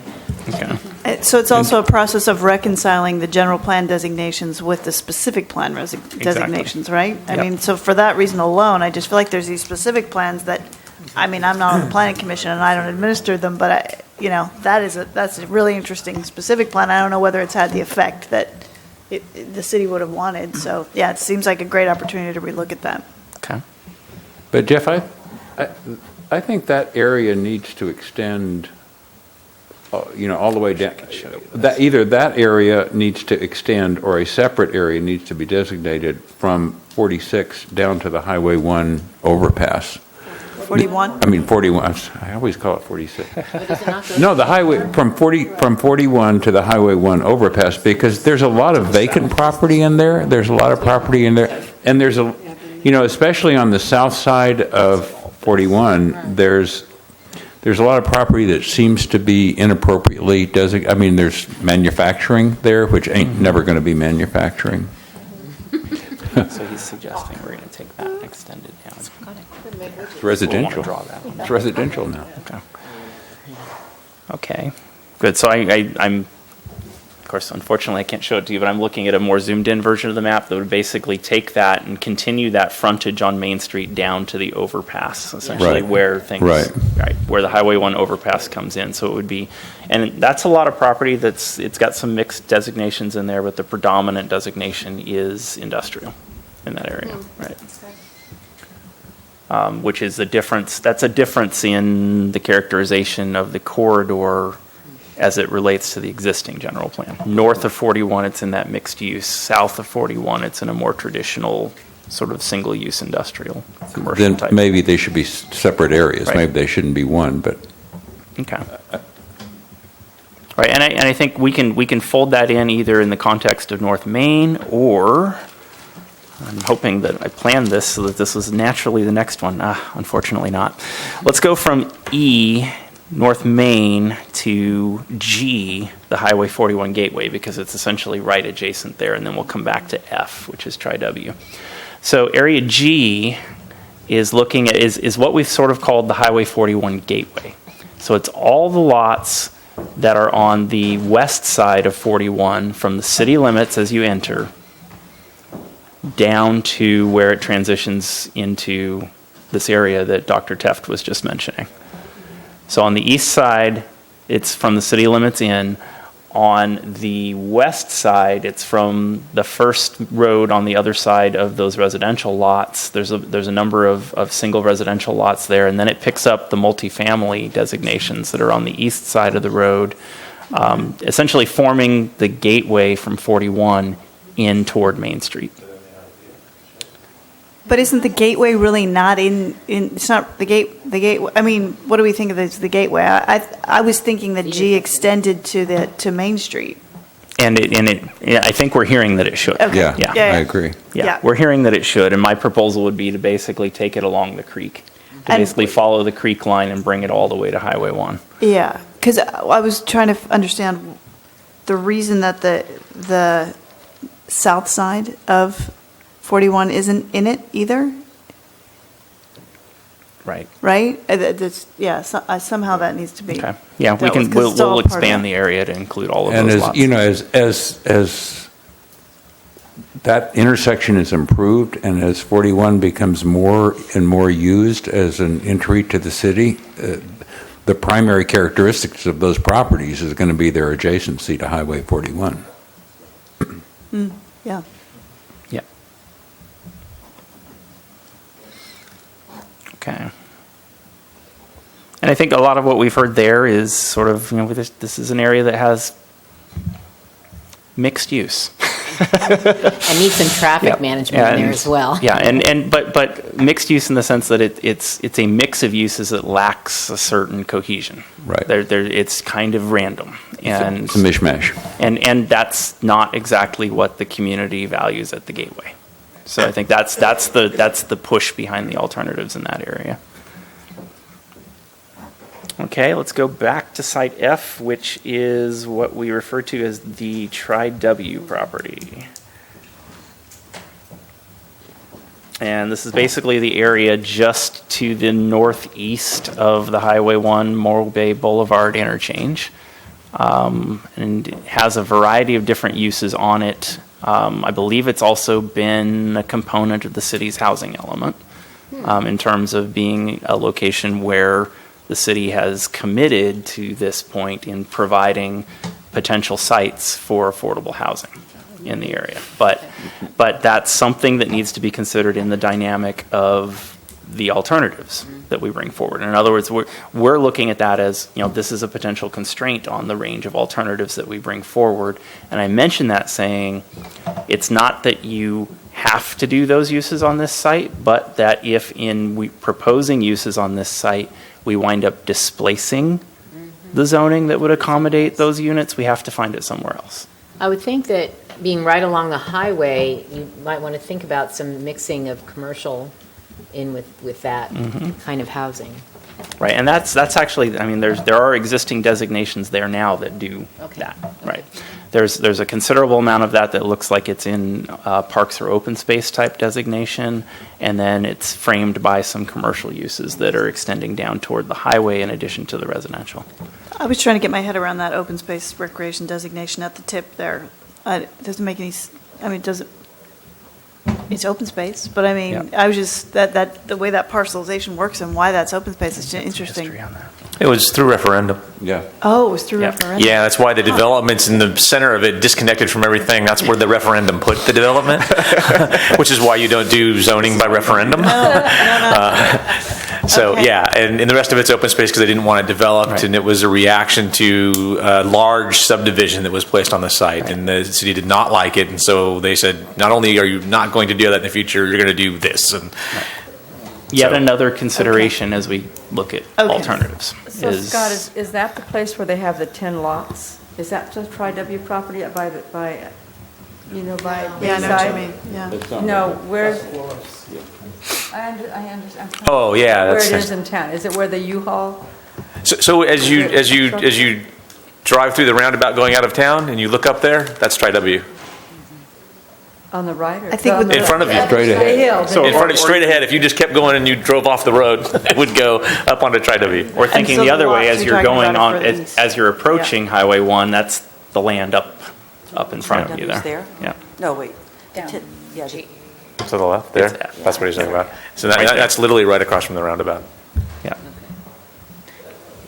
and that, yeah, and the 10 lots And the are right lots are there, right, where you, Yeah. where you Right were? there. Yeah. Okay. And then the last of the opportunity sites or the infill sites is what we're calling, I probably should have made this opportunity site D so that it corresponded. But it's opportunity site H, which is the Measure D area.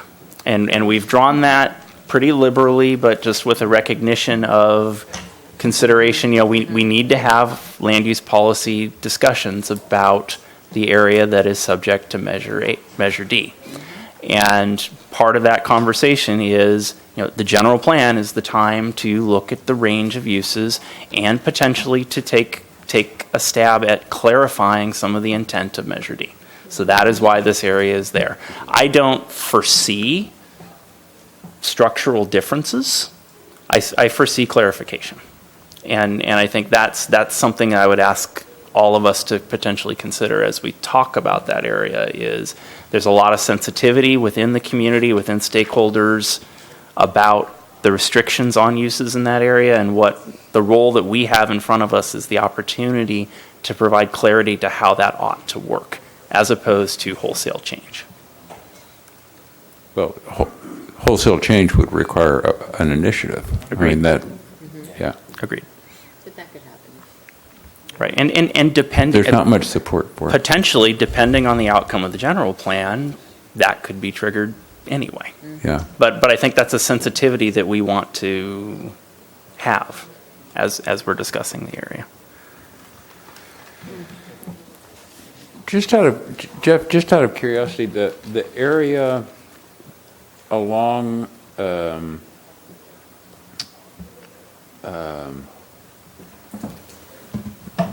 the area, I'm blocking on the name of the street now. The street that goes south from Main Street down to South Bay Boulevard.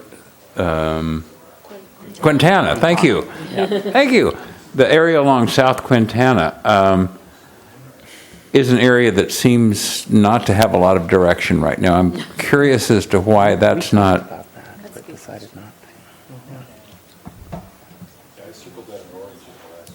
Yeah. Pardon? I circled that with my orange marker. Well, some sensitive habitat, but also it's right, again, right along the highway, right along where you have, you know, I mean, there may be some environmental issues around that area, but maybe. There may be, but I mean, I it's think I agree. developed now, but it's difficult to But see what the piecemeal. identity of that area is. You know, it's kind of, there's also some historic structures in there. So we're talking the frontage between Quintana and Highway 1? Highway, yeah. Yes. Yeah, it's mostly on the west side of Quintana. The east side is really not developable. It's too close to the highway, but So we have to wrap the meeting. We have the recreation coming in right after us. We have a hard stop at 6. And really 5:59. So, I mean, let me try to speed this along then. Does it sound then that there's desire for us to take a look at that Quintana Road area as well? Yes. Okay. And then the other item that we have is the 4 study areas, 1, 2, 3, and 4, as they're numbered around the map. Those are the same numbers they carried as you looked at them in the key issues report. I think for Area 1, we heard a variety of input at the outset tonight that, I feel like we've heard what we need in your discussion on that to bring forward some options. And then Areas 2, 3, and 4, I guess we're looking for, again, confirmation that these indeed should be included. I think we haven't heard to date a desire to look at any of those areas for purposes other than conservation use. But, I mean, that would ultimately be the character, I believe, of what we bring forward.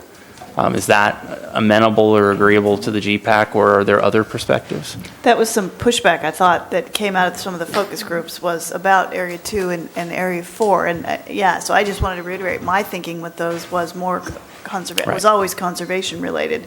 And I think that there was some conversation about Area 2 and that there was prime ag land, and so we would never want that. Well, right. No, we value prime ag land. I mean, so I would value it remaining prime, in agricultural use. Now, do we need it in our sphere for that to happen? That's a separate policy question. So that's the question. That's a separate policy question. But I was supporting those two. I recall for purposes of conservation. Cool. Yeah, I think, that's consistent with what we've heard. So I would anticipate that what you'll see for 2, 3, and 4 are primarily conservation uses, with the exception of the water reclamation facility in Area C and different configurations of the Chevron proposals in Area 1. There are quite a few existing conservation easements in those areas as well. Okay. Good. Okay, that gives us what we need for this item, and we'll begin working on the alternatives for presentation in December and January. Thank you very much. All right, and that concludes our presentation for the evening. So we're going to, I think we're going to have to put off closing comments from both the members and the development director, so make a list for next time. And with that, we will adjourn to our next regularly scheduled meeting, which will be here on December 15th, 2015.